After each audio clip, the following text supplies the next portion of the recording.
Hello. Hi. Can everyone hear me okay? Having some technical difficulties logging on today. All right. Well, hopefully you can hear me. Hopefully you can see me. Um, Happy Friday and welcome to The Distance, Atlanta Track Club's online hub of resources to support you in staying healthy and active while we continue to social distance and stay safe. My name is Alissa Palladino. I am a registered dietitian and runner based here in Atlanta, and I'm coming at you live again this week from my kitchen. This is the 5th episode in what has become a weekly nutrition lunch and learn, in which we've been covering a whole variety of nutrition topics that are relevant to you as runners and walkers, particularly focusing on some of the opportunities and challenges for healthy eating in the context of coronavirus and working from home. If any of you have missed me live or missed any of the previous episodes, they all live on Atlanta Track Club YouTube channel, where you can also find great workouts that are being led by Atlanta Track Club staff. So there's really so many awesome resources there. From a nutrition standpoint, we've talked about stocking your quarantine kitchen. We've talked about some creative uses for your pantry staples. We talked about how to snack smart, create structure. And last week, we focused on how to build a balanced breakfast. So what components you want to include in that morning meal to keep you satisfied and energized all morning, and some ideas and also what to do about eating in the morning if you're someone who runs or exercises in the morning. And so I mentioned that as runners and as athletes and really as human beings, we require fuel consistently throughout the day in order to function optimally.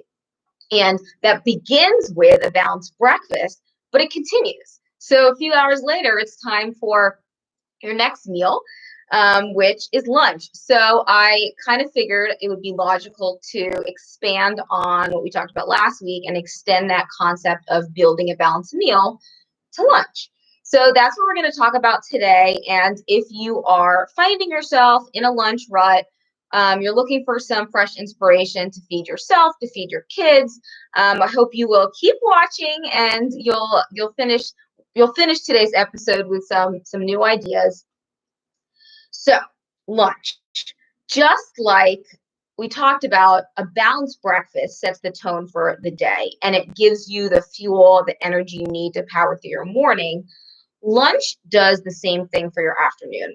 So when you eat a balanced lunch, you're going to have the energy to stay focused, to be productive, to work out, to take care of your kids, to take care of your chores without that nagging hunger, without being distracted. And so the key to building a balanced lunch that is going to keep you satisfied and energized is to include really a balance of all three macronutrients as well as vegetables. So this is going to be similar to the theme that we talked about with breakfast and even with snacks, and really focusing on that concept of balance. And so when you do include protein, carbohydrates, healthy fats, and vegetables, each of those categories are doing something different, beneficial, and working together is the best way for us to really optimize our health and our energy, and even manage our hunger. So just to kind of recap, the carbohydrate is going to be the quick energy source. So that's the preferred fuel for our brains when we're working. It's the preferred fuel for our muscles during exercise. And it's going to really allow us to be focused and do that high level cognitive work. Plus, if we are choosing whole grain versions of carbohydrates and starchy vegetables and fruits, we're also going to have the extra benefit of dietary fiber. And so that has a whole host of health benefits, from regulating blood sugar levels, regulating cholesterol levels, promoting healthy digestion, even lowering cancer risk. So great to have sources of dietary fiber in our meals. So we've got carbohydrates for energy. Then we want to have protein. So protein is going to provide the building blocks to build and repair our muscles. And that's important regardless of how intensely we're exercising. Protein also takes longer to digest, so it's going to keep us feeling fuller and satisfied and manage our hunger levels better. And side note, true certainly if you're looking to build lean muscle mass, and similarly true if you are really just trying to not feel hungry and consistently feel energized throughout the day. The best way to achieve that is to have a good protein source at regular intervals throughout the day. So protein timing is super important, and that's why breakfast, lunch, snacks, we're kind of always focused on getting in that protein. So we'll talk about some ideas in a minute. So we've got carbs, we've got protein. Then we want to include a healthy fat. So just like with breakfast, the healthy fat is going to promote satiety, so keep us feeling full longer, and also give us that satisfaction because it makes the meals more delicious. So we're not just full, we're satisfied. And the fat is important for helping enhance the absorption of fat-soluble vitamins, which are A, D, E, and K. And then the fourth component to your balanced lunch, which is more of an optional component when it comes to breakfast, but it's not optional when it comes to lunch and dinner, is your vegetables or your salad greens. So your vegetables are going to, one, add volume to your meal. So they're going to really bulk it out, and it's going to really boost the dietary fiber, and it's going to provide all those micronutrients. So your vitamins, your minerals, your antioxidants, which help support a healthy immune system. We want to make sure we're including vegetables in our lunch. So carbs, protein, fat, veggies. The good news is that a lot of our easy go-to lunch options are already maybe hitting all of those four categories. So you may find yourself realizing that you're doing great, that your go-to lunch option, it's already balanced, and you're feeling great all afternoon, and awesome. Maybe I'm just going to share some additional ideas with you today. However, you may realize that your go-to lunch is missing a category, and maybe that's why you find yourself feeling hungry a couple hours later, and maybe snacking more than you would like to, or just feeling kind of foggy brains mid-afternoon. And so by balancing out your lunch, by including that missing component, you're going to feel and perform a lot better. Or you may realize that you're doubling up on one category and skipping another one. So it's less about starting from scratch and coming up with a brand new lunch, but more about modifying something you're already doing. So let's start with a sandwich. So a sandwich is probably one of the easiest and most common lunch options for adults and kids, at least here in the United States. And this is true whether I don't know if some of you are still working from home, if some of you are going back into the world, or if you've been working, you're doing an essential job, so you're out in the world already this whole time. But a sandwich really lends itself to being convenient and easy to pull together in the morning or right when it's time for lunch and you're really hungry. But let's make sure that our sandwich is including all four components. So we're going to start with the bread. Your vehicle for your sandwich is going to provide your carbohydrate. So I would recommend, if you can, choosing a whole grain version of whether it's bread, whether it's a wrap, whether it's pita, whether it's a flatbread or a bagel or a sub. If you go with a whole grain, again, you're going to get more dietary fiber and you're going to get more micronutrients as well. So you're going to have more B vitamins and more folate and even more iron, depending on the brand you go with. So 100% whole wheat, or you can go with a brand that combines multiple whole grains. They can be gluten-free if that's something that you need to follow. But the carbohydrate is going to come from your bread or your wrap. Definitely looking for the 100% whole wheat or 100% whole grain. From my sample selection, I just pulled together some things I happen to have in my kitchen for illustration. So the bread or the wrap is the carbohydrate. Then we want to make sure we have a good protein source in our sandwich. So some ideas would be to use a pouch of tuna or canned tuna. That's a really excellent source of protein, but also anti-inflammatory omega-3 fats. And for stay at home and really just for convenience, it is shelf stable, so you can keep it on your pantry. You can buy multiple tins or pouches at a time. When you are going back to work, you can keep some in your desk or in your car, maybe not so much in the summer, but they are shelf stable, don't need to be refrigerated, as opposed to most of our protein sources. So tuna is great. Deli meat, so turkey, ham, roast beef. If you are concerned about high blood pressure, I would typically recommend looking for low sodium versions of deli meat. Although, as runners and athletes, especially in the heat, sometimes your sodium needs actually increase. So the deli meat might actually not be such a bad thing for some of you watching today. And then if you want to go with a vegetarian or more plant-based sandwich, you're going to have to combine protein sources. So you're going to want to do like cheese plus hummus or something like that, so that your plant-based sources of protein aren't going to pack as many grams per serving. So you're going to probably want to double up a little bit there. Another great option for a sandwich would be like eggs. So you could do scrambled eggs, you could do an egg salad, you could do sliced hard-boiled eggs. That would be a really good protein source, and something that most of us don't think about. And then you want to make sure you have, remember I mentioned the vegetables are non-negotiable. They need to be part of your balanced lunch. So I sometimes choose to do a wrap as opposed to a sandwich, because it actually allows me to pack in more salad and lettuce, greens, and tomatoes and onions and peppers and things like that, sprouts. So if you're like that, go with a wrap or a flatbread versus just bread. Or if you're ordering a sub somewhere out, like ask them to pack on all the veggie toppings that you can possibly include to add that volume and add all those micronutrients. And I have my favorite salad green and also sandwich green is arugula. I just love it. Spicy and just adds a little kick. But romaine is great too. Bib, lettuce, whatever you want to do is fine.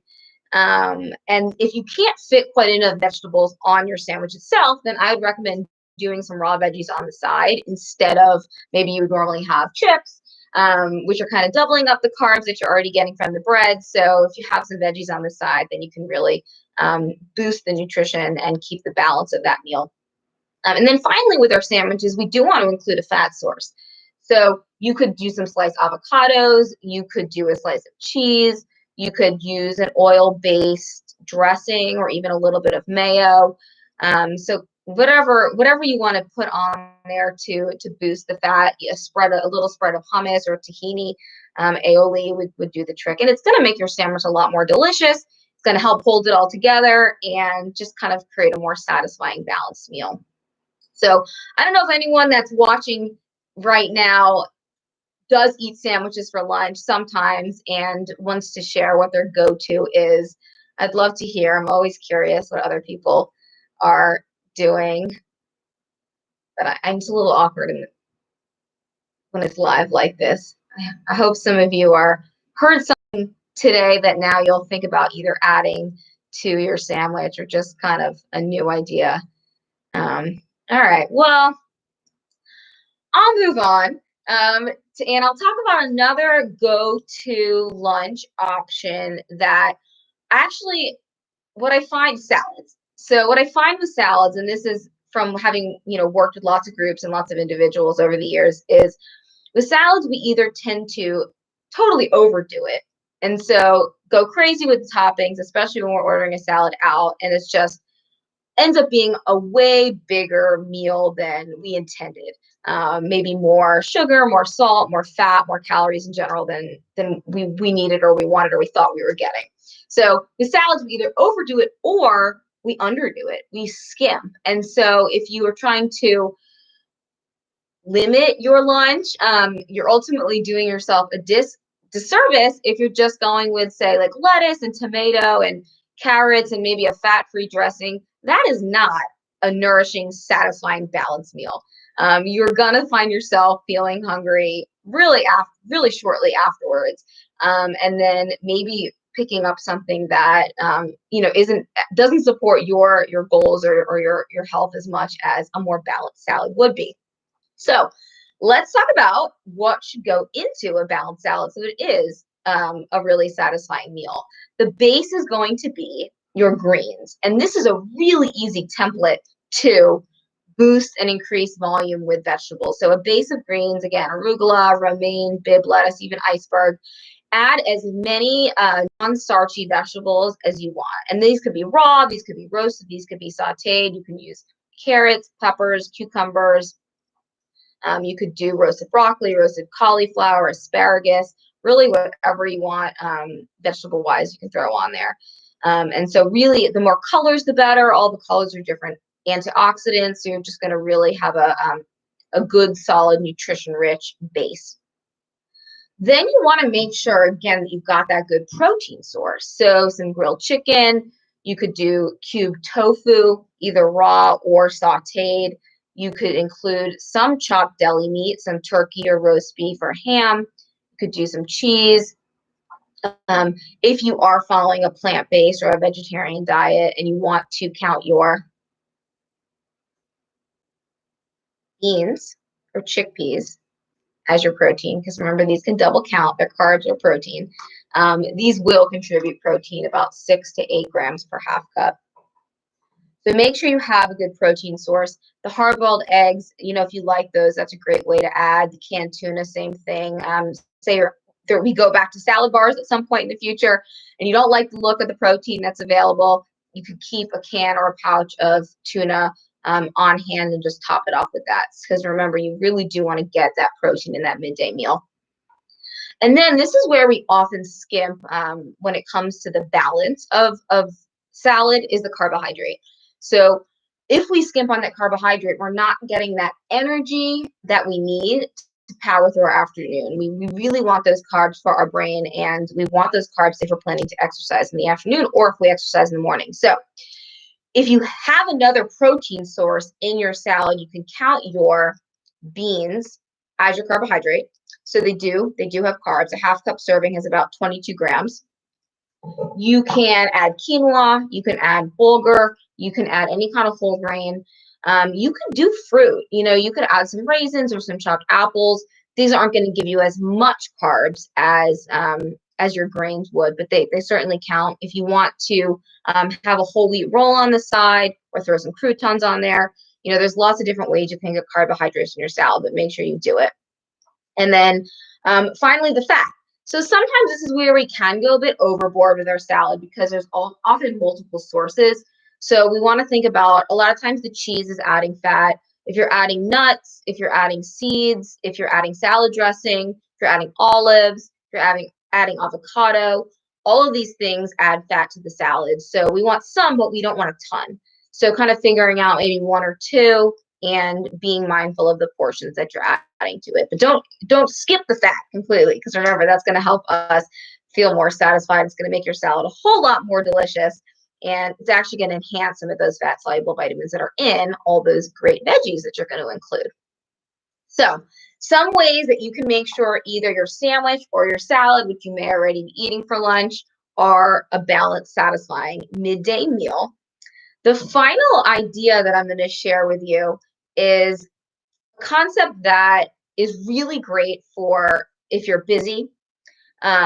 It's kid-friendly, it's customizable, it's great if this time of the season, if you are still working from home and you're finding yourself snacking anyway. It's the idea of building a bento box, or sometimes I call it a snack plate for lunch. So again, if you don't have time or the energy or the appetite or the interest in putting together a true meal, you can still have all those components, your carb, your protein, your fat, your veggie, in snack food form. And you can pull it together if it's the end of the week and you haven't gone grocery shopping. You can pull it together with whatever you happen to have. So I just pulled together, I haven't gone grocery shopping since last weekend, and I pulled together random stuff that I happen to have in my kitchen to kind of show you different examples of snack foods that can go into each category. And I forgot to bring in front of my screen today, but I wanted to show you some different options for if you're going back out into the world and you're bringing a bento box or snack plate as your lunch, different Tupperware containers that you can use to transport it. There's a lot of really cute, good, portable options out there that have different categories already. So let's talk about some examples from each of these categories, and then hopefully some of you will chime in and share some ideas, so it's not just me educating. I do love hearing from you as well. So remember the categories that we're going to need for a balanced meal. We'll start with carbohydrates, right, or energy. So there's a lot of really great carb-rich snack foods that we can include in our bento box or snack plate. And I'll show you some that I happen to have with me in my kitchen right now. One is you can use a whole grain cereal. So this is just like a high fiber cereal. My favorite brand is Kashi. It's made with a variety of different whole grains. It's very high in fiber. So whole grain cereal is something you can just kind of eat with your fingers. So that's a good one to include as your carb. You could also do popcorn. So again, I mean, it's a snack food, but it is a complex carbohydrate. It's got some fiber, and it's a whole grain. So that's going to be that energy source. You could also go with any really kind of bean or whole grain chip. These are just some that I happen to have, but you know, bean chips, whole wheat crackers, whole grain crackers, Triscuits, wheat thins, whatever you happen to have is great. If you have pita, you could rip it up into little pieces. And you could also use fruit as your carbohydrate. So apples, cherries, cantaloupe, dried fruit, like raisins or apricots. If you are, this is sort of a caveat, if you are doing a lot of activity, you might want to double up on your carbohydrates. So instead of having fruit or a whole grain as in your carb section, you might want to do fruit and a whole grain in your carb section, just because your carb needs are higher. If you run a ton of miles that day or cycled a ton of miles, or you're doing really heavy duty strength training, just an apple or just a handful of raisins might not be quite enough to kind of meet your carbohydrate needs. But plenty of great snack options. I'm trying to think if there's any that I didn't mention, but any kind of snack food. You have pretzels. Bonus points for whole grain. You could do leftover brown rice or leftover roasted potatoes, whatever it is that you happen to have on hand. You can put into your bento box for your carbohydrate. The next category is our protein. And so I didn't have a ton of options on hand to show protein for a bento box, but I can tell you that one of my favorites would be deli meat, just kind of rolled up. So like turkey, or if you like ham or roast beef, you could do that. Again, with the canned tuna, that can definitely go into your bento box. Hard-boiled eggs. Here you could do string cheese, or you could do any kind of like cheddar cheese or mozzarella cheese balls would be great as a protein source. You could do Greek yogurt. Do have that on hand, so I always do. Cottage cheese. Those are great protein sources. You could do beef jerky or turkey jerky, or kind of leftover chicken or meatballs or anything that you happen to have on hand. Just make sure you get that protein in. And again, for a plant-based or vegetarian diet, you could count, like if you did roasted chickpeas, or even the store-bought version of roasted chickpeas, those could count to a certain extent towards your protein. Whereas if you had another protein source, those could actually count as your carbohydrates. So the roasted chickpeas, I talked about that in a previous episode. You can make them very easily from canned, or you can purchase them, but they're a really great snack, really crunchy, really flavorful, high in fiber and plant-based protein as well. So those are some options for protein. Then we want to have vegetables. So if you have like leftover salad greens and you want to have a salad, if you have leftover roasted or sauteed veggies, go ahead and have those. But raw veggies typically are going to be the easiest to kind of go into a bento box and not require any prep. So these are things I always have on hand. Big fan of veggies. So we've got some celery. We got some baby carrots. And this is definitely my personal go-to raw vegetable, because no prep. There's no washing, there's no slicing. They're a little bit sweet. They're definitely crunchy. So these are good if you're busy. They tend to be kid-friendly. So definitely a good option for your bento box. You could do little cherry tomatoes. And if you think about, if you think about your bento box and you kind of go with a theme, you can think about what things might go well together, right? So if you're doing like mozzarella balls as your protein, maybe the cherry tomatoes are going to go really well with it, and then you're going to do some like crusty little like baguettes as your carbohydrate or something like that, or even like a Triscuit. So you can kind of think about pairing things together in a way that makes sense cuisine wise or flavor wise, or you can just do random things, which is often what I'll end up doing. And so yeah, vegetables, you definitely want to have those. And then for your fat, this is another place where you can think about what else you've got in your bento box and what fat would make the most sense. So kind of going off the example of themes, if you had the baby tomatoes and the little mozzarella balls, maybe for your fat, you did a pesto sauce, because that would be really delicious together.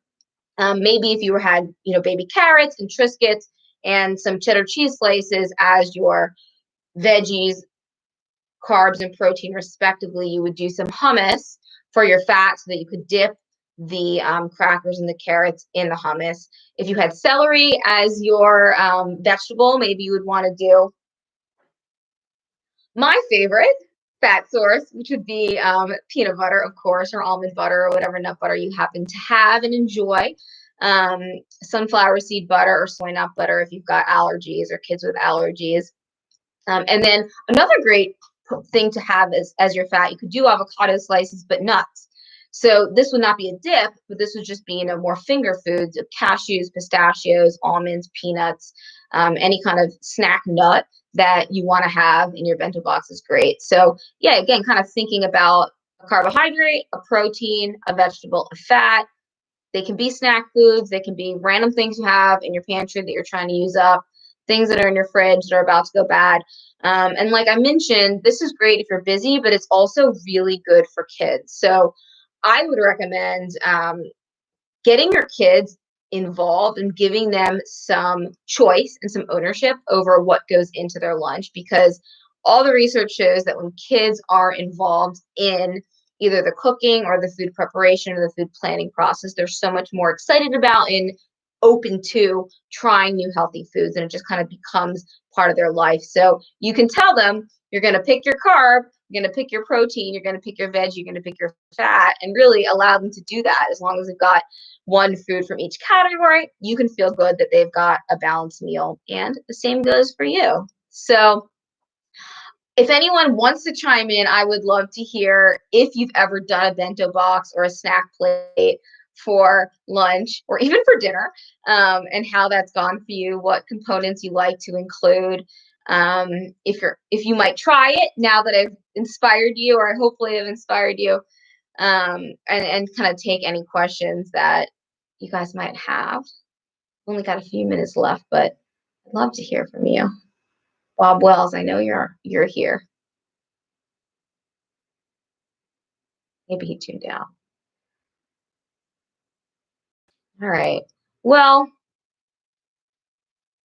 I guess I can share maybe some more ideas for a bento box then. So, or maybe I can talk about some Tupperware options. No, I don't. I think you guys can kind of figure that out on your own. So maybe I'll talk a little bit more about. Well, Bob Wells is not a lunch person. Awesome. Okay, well, that's interesting. Sometimes traditional lunch foods don't appeal to us. In the case of a case of someone who isn't really into lunch foods, a bento box can be a great option. But another great thing to do at lunch is have leftovers. So there's no reason why whatever you had for dinner the night before be your lunch. But what you want to do is think about all four components. So a lot of times when we are eating leftovers for lunch, we're missing a component, because even if we had a fully balanced meal the night before, we ran out of one of the components. So maybe we finished all the rice, or we finished all the chicken, or we finished all the vegetables. And so in that case, you want to supplement. You want to think about, okay, what's missing? I've still got my chicken and my broccoli from last night, but we ate all the potatoes. So can I add, some minute rice, or can I add a piece of bread or a wrap? You have your salmon, you have your rice, but you ran out of the cauliflower, the asparagus that you ate with it. Well, then what other vegetable can you add? Can you throw in some salad greens? Can you have some baby carrots? But make sure you have all those components. All right, looking at some comments now. Bob, you will have a big breakfast, 2 afternoon snacks, ginormous salad for dinner. Okay, you know what? that works. So the idea is he's having 2 afternoon snacks. One of those snacks, or potentially both of those snacks between them, is kind of giving him the components of a balanced lunch.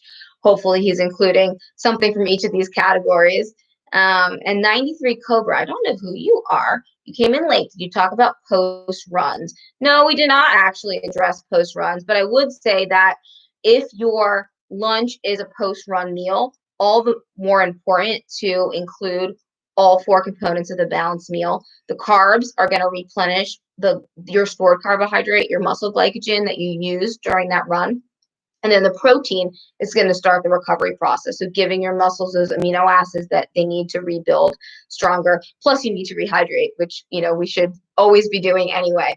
But yeah, if your lunch is your post-run meal, it still needs to have all the components of a balanced meal. And if you don't have appetite because it's so hot out, then you could think about doing something like the smoothie that I demoed a couple weeks ago, which had carbohydrates from the fruit, it had protein from the Greek yogurt, it had fat from the peanut butter, and you could even throw in some spinach to make it veggie rich too. And then you've got all the components of a balanced meal, but in a refreshing liquid form for post run.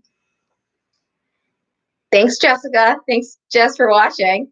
It's fun to see who's on the call. So we're out of time, and I appreciate the comments. I appreciate those of you who tuned in live. I will be back next Friday to talk about another nutrition topic. Maybe we'll talk about dinner. In the meantime, you can check out The Distance, the website. I've been writing content on there as well. And send your friends, send your family members, send your running buddies to The Distance and the Atlanta Track Club's YouTube channel. So, of course, there's nutrition content, but there's so many awesome resources that the Track Club staff is sharing, workout ideas, wellness tips. There's yoga now.